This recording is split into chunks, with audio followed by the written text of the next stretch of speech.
안녕하세요. 예, 매경자이언트TV의 안갑성 기자입니다. 오랜만에 저희 ETF 시리즈 한번 코너로 다뤄보려고 준비했습니다. 미래에셋 자산운용가 김수정 매니저님 오셨습니다. 네, 안녕하세요. 네, 안녕하세요. 오랜만에 뵈요, 오랜만에 기자님. 뵙습니다. 예. 요즘 같은 금리도 올라가는 시기에 고성장주 좀 힘든 거 아닌가? 약간 이런 생각이 들거든요. 그래서 왜 지금 빅테크를 봐야 되는지 좀 궁금합니다. 네, 우선 저는 빅테크를 보실 때 딱 세 가지를 좀 보면 좋겠다라고 생각을 하는데, 첫 번째는 팩트를 체크를 해야 됩니다. 지금 너무 많은 뉴스들이 맨날 나오잖아요. 네. 연준이 이렇게 얘기했다, 금리가 이렇게 움직였다, 그 다음에 경제지표 어땠다, 이런 얘기들이 많은데, 우선 기업들이 이제 발표하는 팩트 숫자들을 봐야 될 것 같고, 그 다음에는 지금 당장은 많이 떨어지고 앞으로 올해 내에는 막 유의미하게 랠리를 보일 것이다라고 보기는 어렵지만, 장기적으로 봤을 때는 오히려 지금이 투자를 해야 되는 시기가 아닌가라고 네. 봤을 때, 앞으로 미래는 어떻게 될 건가, 빅테크들이 그리는 미래를 봐야 되고, 그 다음에 세 번째는 이게 미국 증시가 사실은 가장 대표적인 증시인데 굉장히 많이 흔들렸고, 이 미국 증시를 이끌어왔던 기업들이 테크 기업들인데 그래도 불안하다, 팩트를 체크하고 그 다음에 차세대 성장 동력 같은 걸 체크해도 불안하다 싶을 때, 저희가 체크를 해야 되는 건 미국 전체 증시가 다른 나라 대비해가지고 얼마나 여태까지 잘 버텨왔는지를 한번 보면 좀 더 마음을 편안하게 가져가시지 않을까, 장기적으로 볼 때라고 생각을 하고 있습니다. 네. 그러면 이제 실적이 그래도 이렇게 탄탄하게 나오고 있다 말씀 주셨는데, 그러면 이제 어차피 기업이 몇 개 안 되지 않습니까? 맞아요, 빅테크하면. 맞아요. 개별 기업별로 숫자가 어떻게 잘 나오고 있는 건지 한번 말씀 부탁드립니다. 우선 애플, 가자 시가총액이 큰 예. 회사인데 실적 발표에서 신규 고객이 두 자릿수 성장했다라고 얘기를 했죠. 네. 이건 2분기 기준이니까 7월 말에서 8월 말까지 나온 숫자들이라고 보시면 됩니다. 근데 애플 실적을 볼 때 가장 애널리스트들이 집중해서 보는 게 아이폰 세일즈인데, 네. 아이폰 세일즈가 왜 중요하냐면, 아이폰을 쓰면 iOS에 무조건적으로 가입을 하게 되죠. 네. 그러면 애플 거기에 딸려오는 서비스들이 있습니다. 그래서 애플이 결국에는 하드웨어를 팔아서 본인들의 소프트웨어를 불리는 구조를 가지고 있기 네. 때문에, 아이폰이 많이 팔리면 많이 팔릴수록 본인들의 소프트웨어도 많이 팔리고 거기로부터 들어오는 구독료라던가 이런 것들이 있기 때문에 아이폰 매출이 그렇게 잘 나왔다라고 하는 것은 굉장히 긍정적인 편이다. 네. 그래서 애플은 사실 2분기 실적 발표 나오기 전에 우려감이 많았죠. 왜냐면 소비가 안 되면, 네. 아이폰이 안 팔리면 그게 또 문제가 되거든요. 근데 그럼요. 아이폰이 잘 팔렸다라고 봐주시면 될 것 같고, 네. 그 마이크로소프트 같은 경우에는 마냥 긍정적인 평가를 받지는 못했어요. 네. 왜냐면은 이 마이크로소프트가 윈도우를 팔잖아요. 그쵸. 윈도우를 파는데, 그 코로나 때는 엄청나게 많은 사람들이 PC를 사고 노트북을 사고 뭐를 사고 이래서 윈도우를 다 깔았는데, 이제 그게 작년 대비해서는 좀 떨어졌다라고 보는 거죠. 그럼에도 불구하고 마이크로소프트의 클라우드는 되게 좋았다라는 평가를 받았습니다. 네. 그래서 구글이 되게 우려가 정말 제일 많았던 기업인데, 왜냐면 얘네들의 매출 구조를 보시면 광고가 이만큼이에요. 그렇죠. 거의 사실 네, 광고 회사죠. 광고 예. 회사잖아요. 그래서 광고 회사 이만큼이고 그 다음에 클라우드 이만큼 이렇게 네. 되어 있는데, 광고에 대한 기대감이 굉장히 낮았었어요. 우려감이 진짜 많았었고, 왜냐면 구글 실적 발표하기 전에 기억하실 것 같은데 스냅이 네. 정말 이렇게까지 안 좋게 나올 수가 있구나라는 실적을 발표를 했었거든요. 스냅이 주가 스냅했다고 네, 뭐 주가 그런 스냅, 기사 그쵸. 많이 나왔었죠. 네, 그렇죠. 그래서 그런 이제 유행어까지 생길 정도였는데, 근데 이게 매출 구조는 비슷하거든요. 광고가 네. 이만큼이고 약간 이런 게. 근데 구글은 선망했어요. 왜냐면 구글은 검색을 사람들이 무조건 하게 되는데, 그쵸. 여행이랑 이제 노는 거 검색하는 사람들이 많아진 거예요. 그래서 이제 검색 부문에서 광고가 굉장히 잘 나왔기 때문에 생각보다 선방을 했다. 그래서 광고로 먹고 사는 기업 치고는 굉장히 선방을 많이 했다라는 긍정적인 평가를 받았고, 당일날 장외 시장에서 5% 정도 상승을 예. 했었죠. 그리고 이제 아마존, 우리나라 분들이 많이 좋아하는 주식이기도 한데, 지난 분기죠. 그러니까 2분기 말고 1분기 때 되게 안 좋았어요. 코로나가 딱 터지고 나서 우리 사람 2배로 늘릴 거야 이래가지고 사람이 이만큼 늘린 거예요. 근데 그게 비용이 감당이 안 되는 거죠. 팍 올랐죠. 네, 그래서 네. 이거를 줄이고, 그 다음에 운송비도 유가 올라갔는데 그걸 좀 이제 가라앉았죠, 여름부터. 그래서 그거 줄이고, 그래서 이번 실적은 상대적으로 괜찮았다. 그래서 2분기 실적 발표한 다음에 10% 올랐었어요. 그 날은. 그래서 앞으로는 저는 이제 기업 분석하는 사람이 아니니까, 그쵸, 이제 네. 외국에 있는 기업 분석 전문 애널리스트 분들에 의하면 아마존 저점은 이제 지났다라고 얘기를 많이 하시죠. 자, 드디어 테슬라 나왔습니다. 테슬라인데, 사실 저는 테슬라를 정말, 이게 말이 되는지, 저는 옛날부터 되게 좋아했던 기업이었거든요. 옛날부터 주신 걸로. 아니요, 그렇진 않은데, 그냥 이제 제가 그 애널리스트를 할 때 진짜 매력적인 기업이긴 해요. 막 올랐다 떨어졌다 올랐다 떨어졌다 약간 이게 되게 매력적인 기업이고 그 다음에 이제 전기차랑 자율주행을 리드하는 기업인데 순이익이 이제 전년비 대비해서 98% 늘어났죠. 네. 사실 빅테크 포함되어 있는 기업들 중에서 제일 실적이 좋았습니다. 사실 전년비 98% 하니까 감이 안 오실 수 있는데 그냥 순이익이 작년 대비 2배. 그쵸, 두 배 맞아요. 뛰었다. 두 배 뛰었다. 그렇게 생각하시면 되고, 이게 테슬라가 3월 달에 인상을 했어요. 가격 인상을, 예, 차를. 올렸죠. 예. 근데 그럼에도 불구하고 사람들이 그냥 산 거거든요. 근데 이게 가격을 올렸을 때 안 팔리면 문제가 되는데, 팔리면 정말 플러스이기 때문에 순이익이 잘 나왔고, 그 다음에 모델들이 다 잘 팔렸죠. 모든 모델에서 그렇죠. 이제 판매량이 많이 잘 팔렸고, 제가 정확한 수치는 지금 기억이 안 나지만 작년 대비해가지고 올해에 테슬라가 계속 얘기하는 가이던스가 있어요. 예. 굉장히 긍정적으로 우리 차 이만큼 팔 수 있어요 라고 얘기를 하는데 그걸 하고도 남을 거다라는 게 이제 시장의 전반적인 컨센서스라고 봐주시면 될 것 같습니다. 그 다음은 이제 안 좋았던 애들 말씀을 드리면 가장 안 좋았던 건 메타죠. 예, 예. 예. 근데 약간 이렇게 될 줄 알았나 싶을 정도로 이제 이렇게 원래도 주가가 하향을 하고 있었던 네. 기업이기는 한데 제 친구가 원래 페이스북을 다녔었거든요. 네. 그 싱가포르에 있는 지사 다녔는데 네. 인원을 막 감축한다 그래가지고 이직을 했어요. 그러니까 네. 진짜로 페이스북 그 메타 내부적으로 이제 인원 감축, 구조 조정을 하고 있고 광고가 안 좋고 달러가 높고 이런 것들이 실제로 일어나고 있는 상황이라고 봐주시면 될 것 같고 그럼에도 불구하고 릴즈라던가 이제 인스타그램 내에서는 좀 이제 성장성이 있다라고 볼 수가 있는데 좀 기다려야 될 것 같습니다. 네, 솔직하게 말씀드리면 그다음에 엔비디아과 굉장히 큰 화제가 됐었는데 이건 다음번에 미국 반도체 얘기할 때 제가 말씀드리도록 하겠습니다. 어닝 쇼크를 기록했고 시간 외에서도 4%가량 하락을 했죠. 근데 이게 게임이 너무 좋았던 2년, 3년이었어요. 근데 그거 대비해서 못 나왔기 때문에 좀 이제 예상치를 크게 하회했던 거 아닌가라고 생각을 하고 있고요. 그 다음은 많은 분들이 사실 이 종목을 그렇게 막 많이 가지고 계시지 않을 것 같은데 그 실질적으로 테크 기업 10개를 딱 자르면은 언제나 들어가 있는 친구가 한 명 있어요. 어도비라고. 어도비요. 다들 아시는 그 PDF.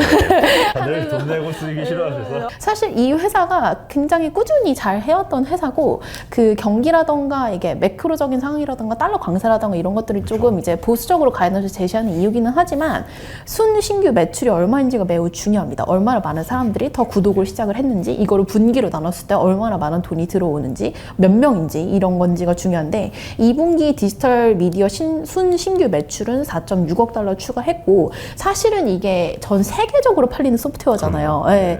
그래서 이 전 세계적으로 팔리는 소프트웨어인데 달러로 책정이 되다 보니까 달러가 강세면은 그렇게 좋지는 않지만 그럼에도 불구하고 실질적으로 늘어났던 매출은 상당히 괜찮았다라고 평가를 받고 있는 회사입니다.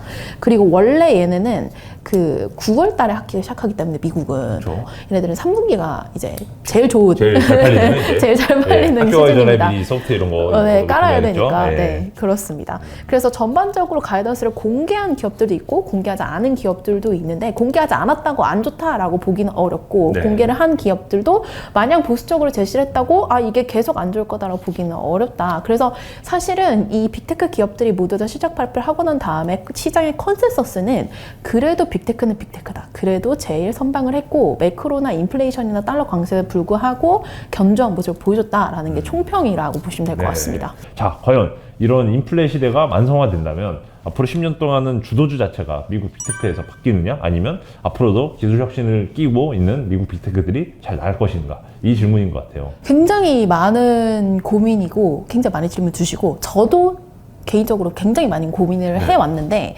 정말 많은 그 분야들을 생각을 해왔는데 사실 이게 주도주가 바뀌기는 어려울 거다라고 저는 생각을 해요. 근데 그 주도주라는 게 애플이 1등을 계속 할 거다 이런 건 아니고 빅테크 기업들이 계속 리드를 할 거다. 그러니까 그 10개 내지는 20개 사이에서의 순위는 변할 수 있을지언정 얘네들이 갑자기 다 죽어버리고 그 다음 은행이 막 갑자기 뜬다던가 이런 섹터 로테이션이라던가 이런 것들은 상대적으로 어렵지 않을까라고 생각을 하는데 근데 왜 이런 얘기가 나와요? 나왔냐면 정확히는 2015년부터 애플이 시가총액이 1등이었어요. 네. 그래서 2015년부터 이제 빅테크가 끌어온 미국 증시의 시대라고 보통 얘기를 하는데 그때부터 지금까지 제가 앞에서 말씀드렸던 기업들의 평균 상승률은 400에서 700%입니다.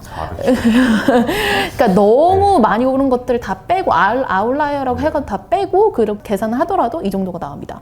그러니까 너무 많이 올랐기 때문에 이제 다 온 거 아니야 라는 생각을 그쵸. 저절로 하게 되는 거고 시장을 오래 보신 분들도 당연히 그렇게 생각을 할 수밖에 없는데 이제 기본으로 다시 백투더 베이직으로 가서 주가는 미래 가치를 선반영하는 거라는 걸 다시 생각을 해보면 빅테크들의 기업의 장래는 좀 밝다라고 생각을 하고 있습니다. 왜냐면 저희가 미래를 언제나 얘기를 하고 예측을 해가지고 이제 주가나 이제 ETF 투자를 많이들 하시는데 머릿속에 떠오르시는 그 미래들 앞으로 미래가 어떻게 전개가 될까 다들 머릿속에 알고는 있잖아요. 전기차가 세상을 지배할 것이고 그 다음에 결국에는 IoT 그다음에 뭐 반도체에도 결국 시스템 반도체가 일어날 것이고 이런 4차 산업혁명의 끝단에 있는 그런 부분들은 결국에는 빅테크 기업들이 지금 엄청나게 노력을 하고 있고 그 누구보다도 미래를 열심히 준비를 하고 있다라고 봐주시면 됩니다. 제가 말씀을 드리고 싶은 거는 기업들마다 준비하는 미래는 다 다릅니다. 본인들이 가지고 있는 베이직 리소스가 다르니까. 근데 어느 정도로 열심히 하고 있는지를 좀 구글을 예시로 들어가지고 설명을 드리고 싶어요.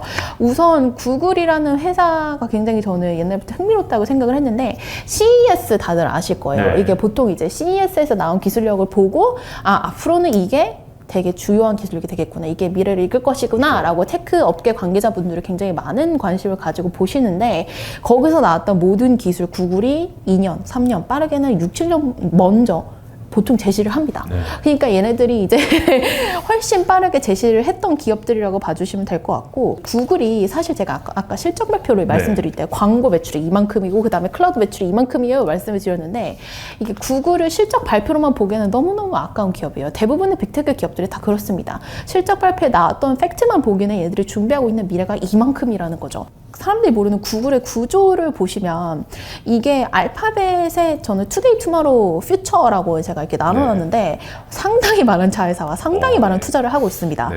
그래서 지금 보시면은 우리 지금 눈에 보이는 건 구글, 애버타이징, 유튜브 그 다음에 뭐 안드로이드 요 정도가 보이는데 투마로우에 들어가 있는 회사들을 보면은 이제 칼리코라는 회사는 바이오 회사로 인간 노화를 막고 수명을 500살로 늘리는 게 목표고요. 근데 그 중간중간에 기술력이 다 결국엔 상용화가 돼가지고 돈을 벌겠죠. 웨이모는 당연히 아실 거라고 생각하고 그 다음에 글래스는 AR. 근데 이 구글 글래스가 진짜 옛날부터 있었던 거예요. 왜냐면 제가 이 구조를 만든 게 2018년, 2017년이니까 근데 이제 와서 AR이 화독 많이 되잖아요. 그러니까 그 전부터 미리 준비를 해왔다. 그 정도의 기업을 봐주시면 될 것 같고 그 밑에 퓨처는 대부분 뭐 통신이라던가 아니면 저희가 보통 얘기하는 미래의 생명과학 이런 것들을 많이 연구를 하고 있는 그런 기업들이라고 봐주시면 될 것 같습니다. 그래서 이런 것들을 구글만 가지고 있는 게 또 아니에요. 근데 그 기업들은 대부분 이런 구조를 가지고 있습니다. 많은 자회사와 M&A를 통해서 본인들의 미래를 준비하는 게 누구보다도 열심히 하고 있는 거고 또 하나 예시를 들어드리면 애플이죠. 애플카가 2025년에 출시한다는 얘기도 있고 XR 기기가 출시한다 그래가지고 작년 말에 주가가 막 올랐었어요. 그리고 아마존은 로봇에 관심이 되게 많은데 이게 아이로봇을 인수하면서 이제 로봇 산업에 대한 열정도 드러내고 MGM 스튜디오도 인수하면서 미디어 쪽에 들어가기도 하고 그리고 헬스케어에 누구보다 진심인 회사가 아마존이라고 보시면 됩니다.